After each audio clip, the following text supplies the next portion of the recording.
Shalom. I like to say all praises, glory, and honor to Yahweh, Bahashem Yahweh Shai, Bahashem Kodesh.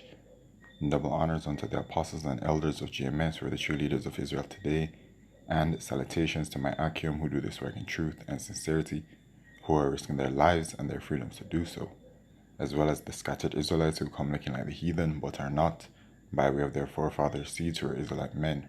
The true name of the Most High is Yahweh, and his son's name is Yahweh Shai. And the Lord for the chosen people are the so-called Negroes, Latinos, and Native Americans, as we're the ones who suffer under the curses in the book of Deuteronomy. This is your brother Yakale from the JMS Jamaica Kingston camp, and this video is about the prophecy of famine. Alright, we're in the last days of the rulership of the Edomites, and the Edomites are these so-called white people. Alright, and at the end of days comes the famine, the pestilence, the mark of the beast, which is a microchip, the persecution of the prophets, the famine of the word, the destruction of America, which is Mr. Babylon the Great, the delivery of the elect of the nation of Israel, etc. Alright, but you see, this famine, man, is something that is engineered by way of the wicked elite of Esau Edom. Alright, and of course they are being controlled by Yahweh Shemeshai.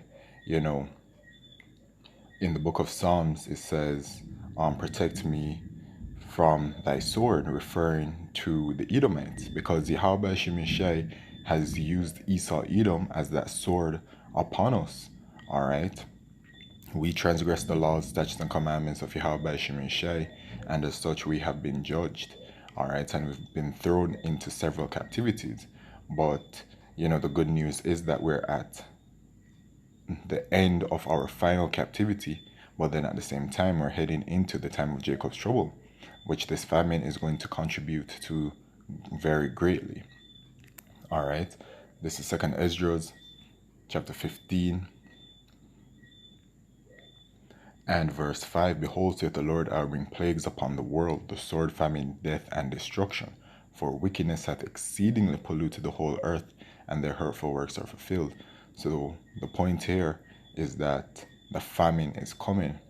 Alright, and the famine is not a light thing, man. You know, the scriptures talk about how, you know, with the famine comes the cannibalism. And when you look at, you know, history and famine, the Salakio, the cannibalism is always accompanied by the famine. And actually, let me just get that for you real quick. I should say snatch. They shall snatch on the, just read it. This is Isaiah chapter 9 and verse 20. And he shall snatch on the right hand and be hungry. See what snatch says right here. Gazar, to cut, to divide, cut. Alright, to snatch, to destroy. Okay, so you're going to snatch on the right hand and consume it and be hungry, and he shall eat on the left hand, and they shall not be satisfied, right? They shall eat every man the flesh of his own arm, right? So the cannibalism is coming with this famine, man. Okay, and it's gonna be getting real bad out here. Right now we're seeing the beginning stages of the famine, which well, not the beginning stages of leading towards this famine. All right, but it's actually quite interesting because I saw on the news, you know, the American news, which, you know, that's all smoke and mirrors and all these things, but somebody made a point that you have all of these things going on around the world, and that there are some places that are experiencing famine. But you know, the famine is going to be coming on a mass worldwide scale, and what we're really looking towards is when the famine fully hits America, America's Mr. Babylon the Great. You see, when it is that certain of these prophecies hit the shores of America, all right, that lets us know even more so the times that we're in. All right, because the judgments are set for the world, but the judgments are set specifically and especially for America. All right, So from Bloomberg.com, soaring cost of food is forcing families to scrimp at the dinner table. Inflation is slamming fridges shut and leading households around the world to make sacrifices. And this is true, man. This is true. Um, I'm I'm hearing frequently from individuals talking about price increases on food. All right, a lower purchasing power when it comes to food, and then you have individuals over there in America that are making videos of Walmart, etc. That they're showing that look at what's going on here. Like the food, there are food shortages going on, but they aren't necessarily being reported. But the people who shop at these different places, man, they've been noticing it, and then they're exposing it, man. All right, so you have that the food shortages from there, then you have the inflation happening as well. All right, and you can just see how all of this is just coming together, man. Okay, whether at supermarkets, corner stores, or open air markets, prices for food have been surging in much of the world, forcing families to make tough decisions about their diets. Meat is often the first to go, ceding space to less expensive proteins such as dairy, eggs, or beans. In some households, a glass of milk has become a luxury reserved only for children. Fresh fruit, once deemed a necessity, is now a treat. Food prices in July were up 31% from the same month last year, according to an index compiled by the United Nations Food and Agriculture Organization. A portion of the rise is transitory, fueled by supply chain disruption and extreme weather, right? Supply chain disruption. The Ice Age farmer, check him out on YouTube. Alright, he brings out a lot of pertinent information in regards to how this famine has been engineered and how it's coming, man. And due to this worldwide situation, y'all know what it is. Alright, the food supply chain has been getting hit gradually over time. So that's another thing, right? So the food shortages, the supply chain being hit, which contributes to that. Then as well, the inflation. You know what I'm saying? It's starting to get real rough out there. Although some of the bottlenecks caused by the situation show signs of abating, structural factors such as climate change and China's strong, which that doesn't exist, and China's strong appetite for imports will likely endure. Changing global food prices, I mean, bro, it's clear to see. Look at that, man. Everything has increased, especially oils. It looks like it may have spiked and then gone down. Okay, sugar all the way up, meat constantly going up, dairy, you know, cereals. Okay, central banks often disregard food and fuel inflation. Well, let me tell y'all, I'm feeling the fuel inflation. I'm feeling the fuel inflation, man. Every time I go to fill my gas tank, it's like it goes from 7.4, which is 7,400 Jamaican dollars. So you can convert that into US.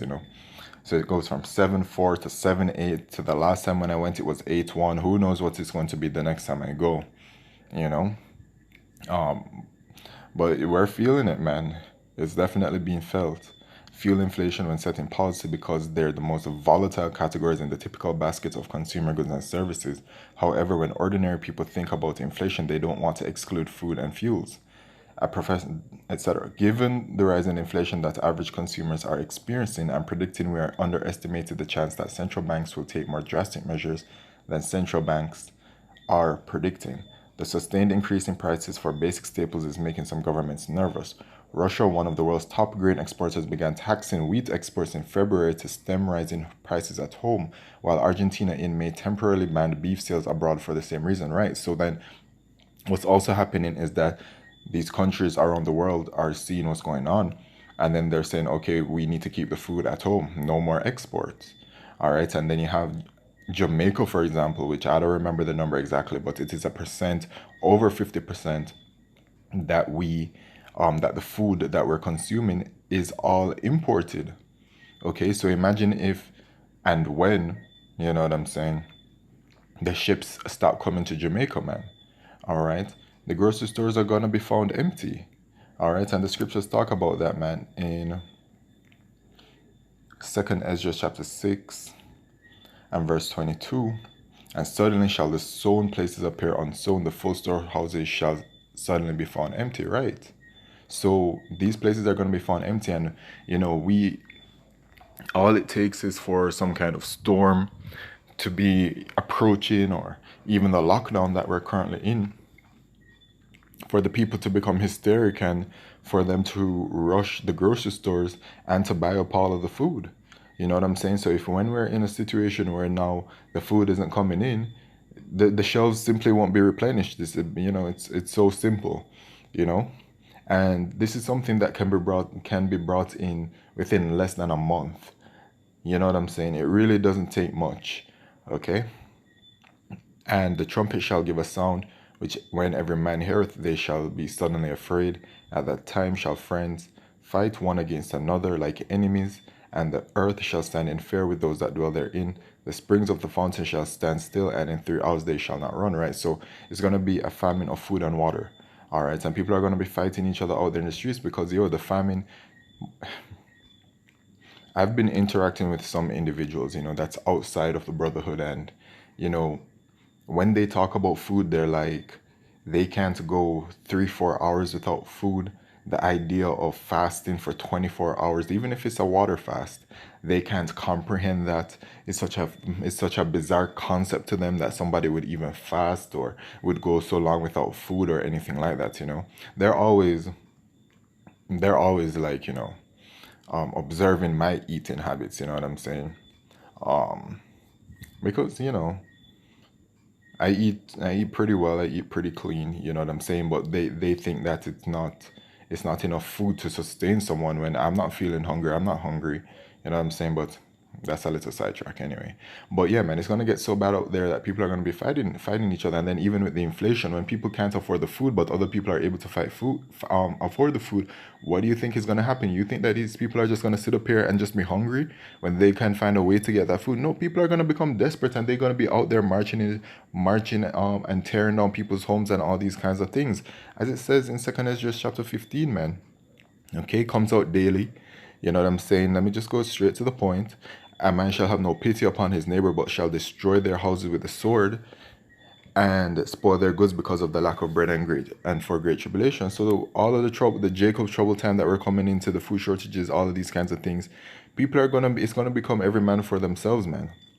Okay, so the surge has stirred memories of 2018 and 2011, respectively, when spikes triggered food riots in more than 30 nations across Africa, Asia, and the Middle East and contributed to political uprisings in the Arab Spring. So, right now, they're rioting over what kind of situation that's going on with all of these kinds of requirements in order to get into these places, which that's another thing that people are feeling right now, right?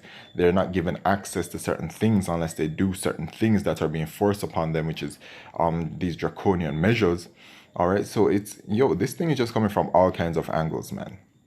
All right, the chaos of it all. Food fundamentally touches all of us. Non-resident senior, everybody knows about the price of food and knows when it's increasing, regardless of whether or not they have any interest in politics. But for the most households, relief is scant. Here are the stories of 4 families, etc. Okay, so that's the point right there, man. We got everything we needed to know. Okay, let me get my final precept, one that wanted to bring out. Ezekiel chapter 5 verse 16. When I shall send upon them the evil arrows of famine, which shall be for their destruction, right? So the famine is coming to bring judgment upon you wicked Israelites, man. Okay, and you 2/3 up in America. Okay, and then of course the heathen are just going to suffer from it all the same, you know, which shall be for their destruction, and which I will send to destroy you, and I will increase the famine upon you and will break your staff of bread. One thing about our people is that everything's a joke, right? But you see, when it is that hunger hits, then they're going to really start feeling it, man. All right, and famine is the worst thing to die from, one of the worst things to die from. In the book of Lamentations, chapter 4, I believe 4 and 9, it says that it's better to die of the sword than of famine. Dying of famine is a horrible death. All right, so I'd say that based off of you know my understanding, I'd say besides the famine, then it would be the thermonuclear fire, that severe judgment from Yahweh Shemisha. That's a worse and more severe judgment than dying of famine. So I will send upon you famine and evil beasts, and they shall bereave thee, and pestilence and blood shall pass through thee, and I'll bring the sword upon thee. I, the Lord, have spoken it. So this is all judgment from Yahweh Shemeshai, and Yahweh Shemeshai has told you people that these things are going to be happening to you. Okay? Adon Rat says, I'm a part of the elect that I don't have to suffer these things. Alright, so that's just an update regarding the famine, and more updates will be coming in regards to prophecy. You know what I'm saying? We're very close to our salvation, but we're gonna have to get through the time of Jacob's trouble first, man. But you know, one thing about it is that the scriptures they speak, and they speak very loudly, and all things must come to pass. So when it says that my servants shall eat, we know we're gonna be fine during these times, man. We're not worried about it. All right, these judgments are for the wicked, unbelieving, unfaithful of our nation. So with that, I'd like to say all praises, glory, and honor to Yahweh Shemi Shai Bashar Makak Wa Abad Babal Shalom.